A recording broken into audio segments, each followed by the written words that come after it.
All right, well, I'm here with Daryl Rash, who nominated one of our great trees. And Daryl, your home was one of the first built here on Kent Drive. It was the fourth house on Kent Drive. And what was this street like without trees? Bare, very bare, and behind us was bare also. There was nothing to the north of us at all. So from this barren nothingness, a ginkgo tree was planted. And can you tell us the story behind the ginkgo tree that you nominated? Sure. The ginkgo tree came about probably about a year after we moved here. The city came along and planted ginkgo trees all along the street to all the houses which were built at that time. Most of them died, and ours was still growing. Then all of a sudden, it broke. But there was one shoot that came up about this high, and the city came by and said, let's just take all the trees out. I looked at them and I said, let's give this one a chance. They did, and this is what we have. So this is about a 50-year-old ginkgo tree that began as a small twig and has grown into a magnificent tree. What do you really like about this tree?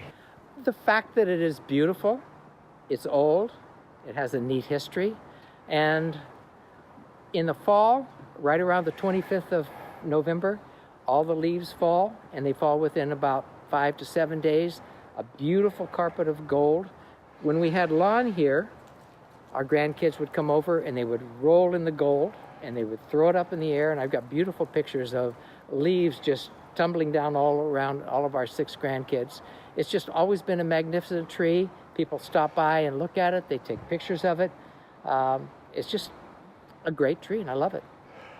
And this tree has inspired planting of a number of other ginkgo trees in an effort to kind of restore the beauty of ginkgos to the street.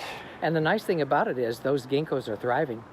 There are some other really beautiful ginkgo trees on this street now that have grown very nicely. And do you have any memories? I know a picture you shared with some snow in Davis. Yeah.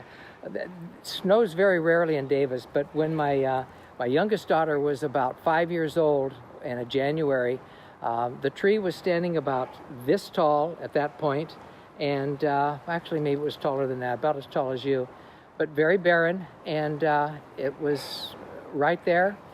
They were playing in the snow, and it was just, one of those nice pictures of the ginkgo when it was young. I have no other pictures except that particular one. And from that little itsy-bitsy twig to that juvenile tree, we now have this mature ginkgo that's kind of a sentinel on the street. Yes.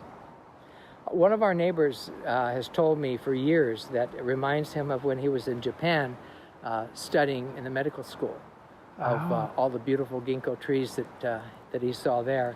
And he loves to look across the street at our ginkgo and brings him those memories. Very cool, very cool. Well, thank you very much, Daryl. Okay, my pleasure. Yep, appreciate it. Thank you for the opportunity of letting me share this beautiful tree with more people.